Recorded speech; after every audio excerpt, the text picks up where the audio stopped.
Coach Moonbeam's Tales and Trails Wellness Retreat sat at the far end of Silver Pine Valley, framed by craggy cliffs and a lake so still it owed its reflective calm to Photoshop. A hand-painted sign greeted visitors, "Welcome, two-legged or otherwise. Please keep howling to designated hours." It was the first weekend of July, better known in certain circles as the big, bright, serious business full moon. 8 werewolves arrived in a shuttle van that reeked of patchouli and hopeful self-reinvention. All had paid the early bird rate for Coach Moonbeam's Unleash Inner Peace Not Outer Fur package, 3 days of guided yoga, mindfulness workshops, and a complimentary silver-free water bottle. The guests looked human enough, but every one of them carried that unmistakable air of lupine tension. Jawlines too taut, backs arched a hair beyond polite posture, nostrils flaring each time a squirrel twitched on a distant pine. They lugged mats, duffel bags, and anxieties. Leading the charge was Daphne Argyle, a public relations manager who claimed she was there for team building with myself. Close behind was Victor St. James, a broody novelist whose best-selling trilogy, Moonlight Carnage, had been mistaken for autobiography by the lycanthrope rumor mill. He'd come to stop biting editors. Then there was couples counseling in progress duo Kara and Lulu, who had recently discovered that sharing a studio apartment while sharing a transformative curse was less rom-com adorable and more dirigible explosion with fangs. Next, Jerry Fung, tech startup founder, who maintained a 72-hour sleep deficiency and insisted the whole weekend was a networking sandbox. Lastly, we had Gunnar, the gentle Swedish giant who taught second-grade art, and Zelda McCoy, a septuagenarian ex-librarian determined to prove it's never too late to downward dog. The camp director appeared in a swirl of linen. Coach Moonbeam herself, legal name Doris Klein, rebrand courtesy of a Groupon life coaching certificate, her headset microphone sparkled with stick-on crystals. "Welcome, luminous beings," she chirped. "This is a no-judgment zone. Even if you shred your organic cotton clothing tonight, we recycle. Before we begin, surrender your devices. Luna-themed airplane mode is still electromagnetic pollution." Jerry tried to protest. "My phone is vital to..." Moonbeam cut him off with a gentle gong. "Technology awakens the inner critic. Besides, the reception here turns perfectly nice phones into stress-inducing paperweights." Everyone slipped their phones into a wicker basket except Jerry, who slipped his into a bigger, more tearful wicker basket. Moonbeam clapped. "Great! Time for intention-setting circle." The group sat on cushions around a low cedar table decorated with crystals, gluten-free scones, and what looked suspiciously like flea collars. Moonbeam raised a sage smudge stick. The smoke curled through the air like a slow-mashing question mark. "Let's share why we're here," she said. "First names only, or spirit names if that feels safer."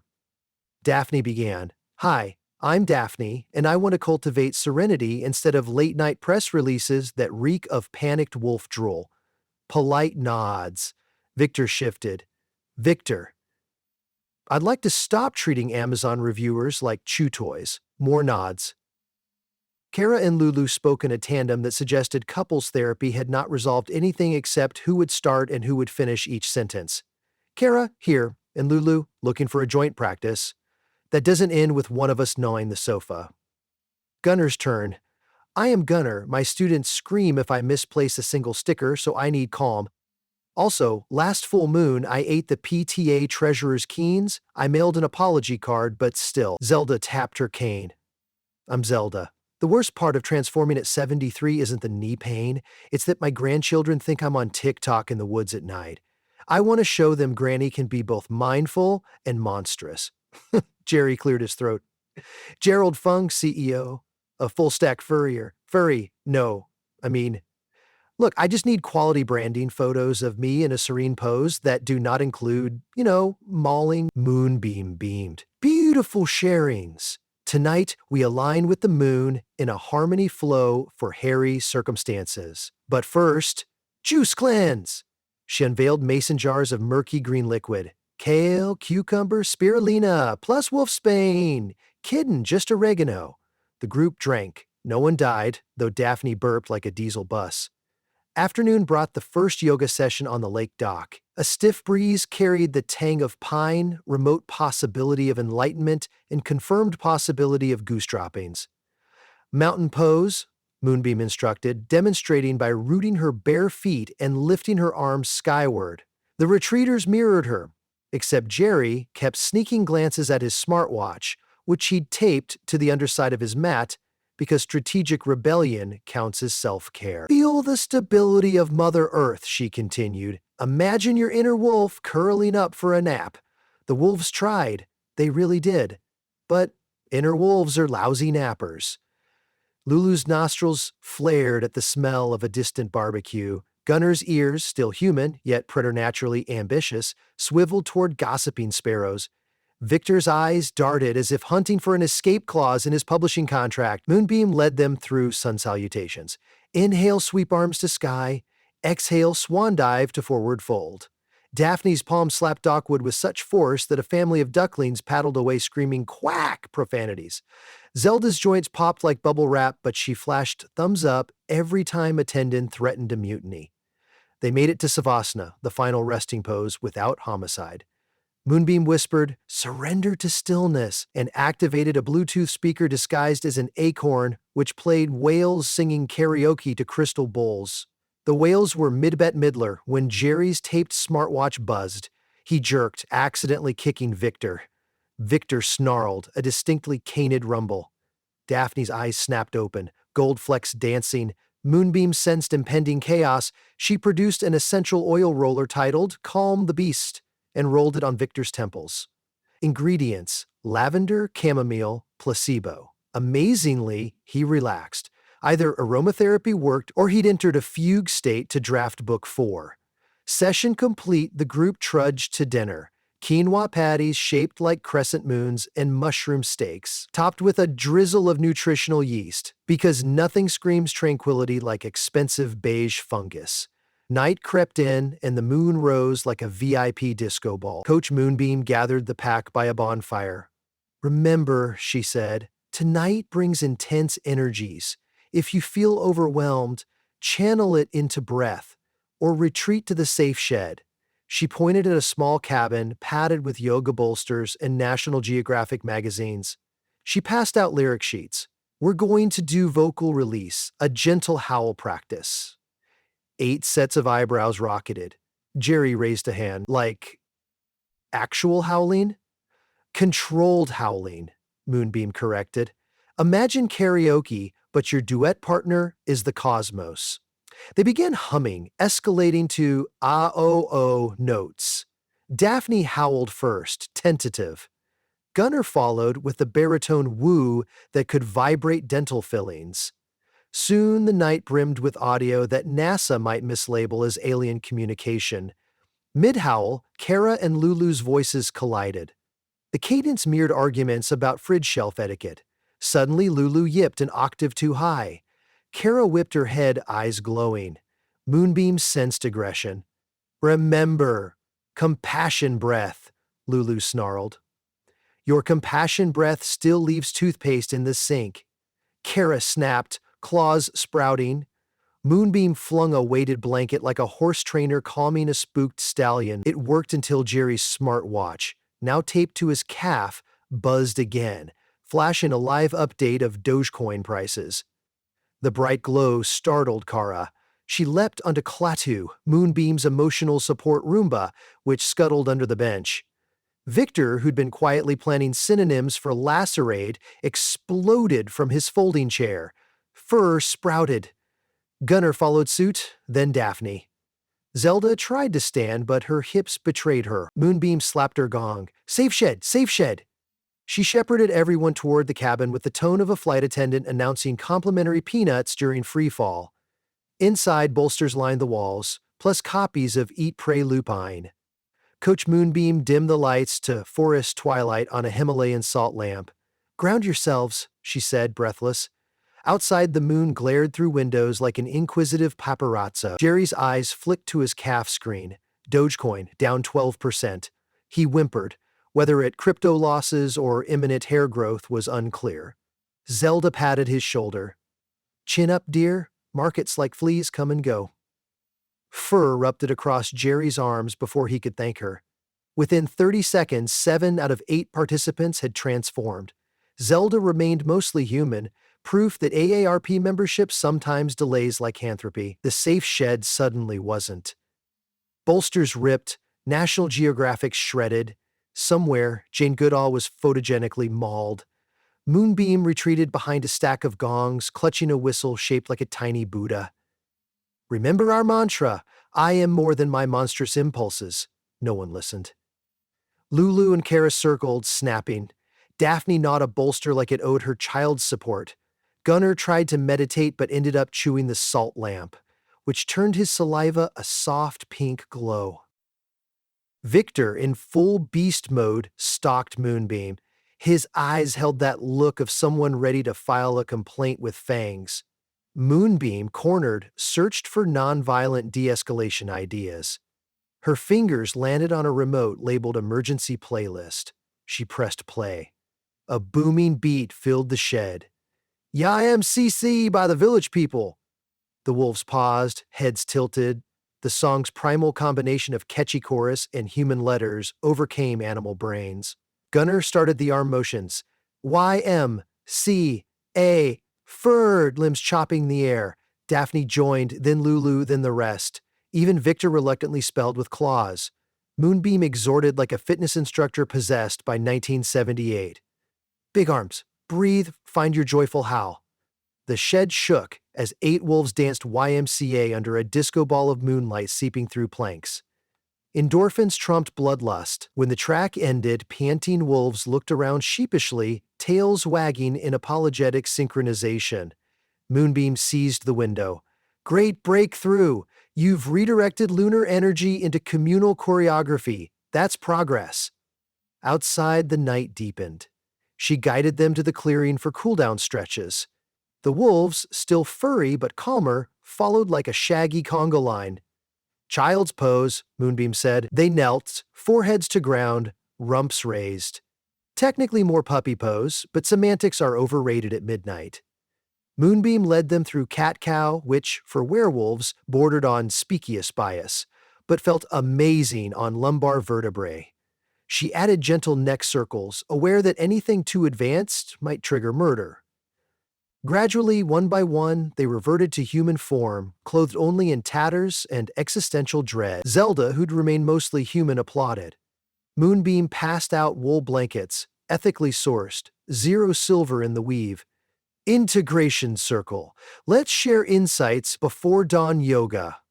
They sat in a ring of flickering lanterns. No one made eye contact with the shredded bolsters nearby. Victor spoke first, voice hoarse.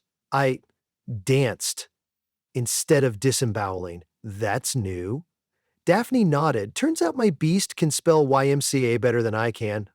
Jerry scratched his head, still partly furry. I didn't check crypto for 20 minutes. Felt kinda spacious. Kara and Lulu intertwined pinkies. We realized we chased each other, Kara said, because we're terrified of being caught. Lulu added, and maybe because you never screw the toothpaste cap back on, but fine. Gunnar wiped salt lamp residue from his lips.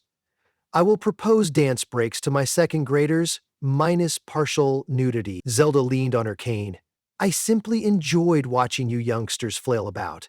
Better than cable, Coach Moonbeam glowed, whether from pride or salt lamp radiation. Beautiful. Remember, mindfulness isn't about suppressing the wolf. It's about inviting it to the mat. They crawled into cabins as dawn pinked the horizon. Jerry discovered Coach Moonbeam had locked his smartwatch in a tiny wooden cell labeled Captive Distractions. He accepted it like a monk receiving sacred chastity shorts. Day 2, Sunrise Vinyasa, featured gentle breezes and 1 raccoon heckler. Moonbeam incorporated balance poses using portable wobble boards shaped like crescent moons. Daphne wobbled, flailed, and face-planted into Victor's mat. Instead of snarling, Victor offered her a hand up and a pun. Looks like, you're really falling for the moon. It was ghastly. She laughed anyway, Breakfast was overnight oats with chia seeds and apology notes for last night's shredded property. Wolf, the caretaker, non-werewolf, just an ironic surname, shrugged. Happens every full moon retreat. The vegan chili is the bigger cleanup. Mid-morning brought forest bathing. Participants strolled silently among trees, focusing on scents, textures, and not peeing on sapling. Lulu brushed bark with reverence. Kara inhaled pine like a sommelier of wood. Jerry asked every 5 minutes if forest Wi-Fi existed. They paused by the lake for reflection journaling. Moonbeam handed out eco-paper and pencils made from recycled kombucha scobies. Prompt: describe your wolf in 3 adjectives, then in 3 verbs. Victor wrote, belligerent, passionate, misunderstood, right, howl, gunner, protective, silly, glitter-covered kids, paint wagnap. Zelda, arthritic, sassy, jazz-loving, shuffle glare, outlive. Lunch, lentil soup and cucumber sandwiches shaped like paw prints. Jerry tried photographing his plate for non-existent Instagram. Moonbeam caught him and offered a Polaroid instead. Jerry stared as the picture developed, tangible, unsharable. He pocketed it like contraband nostalgia. Afternoon workshop, affirmations and grooming. Moonbeam demonstrated brushing fur with mindful strokes using carrot fiber bristles. Participants practiced on shaggy rugs that looked suspiciously like last night's victims. They repeated, I am sleek, I am strong, I do not chase cyclists. Laughter erupted. Evening approached with another full moon encore. Coach Moonbeam gathered them by the lake. Tonight, we try partner yoga in wolf form. Trust exercises. Nervous glances. She held up laminated safety cards featuring drawings of wolves performing double-bowed pose without decapitation. Transformation occurred smoother, like everyone's bodies had received software updates. Daphne paired with Victor. They sat facing each other, paws interlaced, tails steady. On Moonbeam's cue, they lifted legs, forming a furry diamond, core muscles trembled. They did not topple or maul. Achievement unlocks. Jerry teamed with Gunner for a wolf-sized down-dog high-five combo which resembled a furry seesaw. Lulu and Kara executed a synchronized rolling sphinx pose, adding playful nips that remained strictly PG-13. At peak moonrise, Moonbeam introduced Aqua Howl, floating meditation.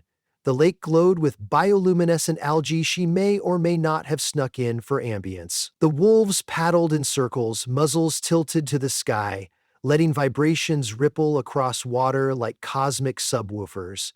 Mid-float, Zelda's transformation finally kicked in, fashionably late like a diva to her own comeback tour. She splashed, yelping, but Daphne and Gunner flanked her, guiding her to a floating mat. Zelda regained composure and joined the chorus, her howl deep and bluesy, echoing across the valley like Ella Fitzgerald cameoing in a nature documentary. Coach Moonbeam, safe on a paddleboard, gently tapped a triangle. Synchronize inhalations. The group inhaled, exhaled, the sound collectively more lullaby than threat. Silver clouds drifted above, and for one shining minute, the valley experienced perfect harmony, no rips, no rage, just night air vibrating with acceptance. Then Jerry sneezed. A splash of water hit Moonbeam, who toppled from her paddleboard with an undignified glorp. The wolves paddled to help, forming a living life raft, ferrying her to shore. She emerged soaked but delighted. This, she declared, wringing water from her tunic, is what transformative growth smells like. Also, algae. 3. Final morning, the valley bathed in gentle hangover glow.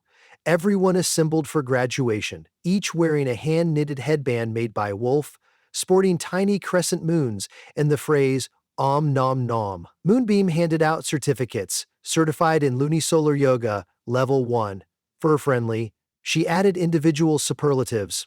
Daphne, best mid-howl rebrand. Victor, most improved editorial restraint. Jerry, longest phone abstinence without cardiac arrest. Kara and Lulu, couple most likely to share a crate voluntarily. Gunner, sweetest tail wag. Zelda, lifetime achievement in adaptive lupine literacy. Applause. Tail thumps, a few joyful yips. Moonbeam's closing speech. Remember, inner peace isn't the absence of fur, it's the confidence to wear it or not, unapologetically. Should you feel the pull of rage? Stretch first. Anger on a loose hamstring is just tacky. Departure time. Phones returned. Batteries nearly dead. Anxieties less so. Jerry glanced at his screen, saw 300 Slack notifications, and slid it back into his pocket. Powered off. Progress tastes sometimes like fear with a side of courage. The shuttle awaited. Wolf loaded luggage with casual efficiency of someone who'd seen weirder. He had. Last month's vampire spin class left dents in stationary bikes.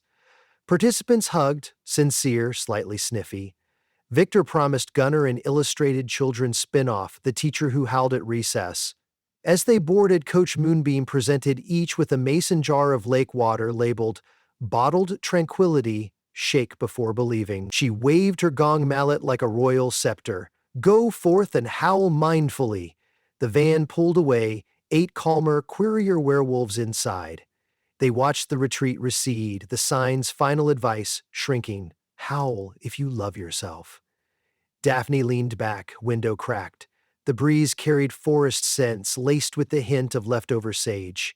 She closed her eyes, pictured herself in the next full moon meeting, offering a press release without biting anyone. Possible? Maybe. She inhaled, exhaled, silently whispered the new mantra all 8 had adopted. Inhale peace, exhale fleas. Victor chuckled, sensing her thought. They exchanged grins, human for now, wolf underneath, harmony somewhere between. Behind them, Coach Moonbeam spun around twice, faced the woods, and howled a clear, confident note. The valley echoed back, as if nature herself understood the punchline. Wellness is messy, hairy, often ridiculous, but occasionally, triumphantly, it works.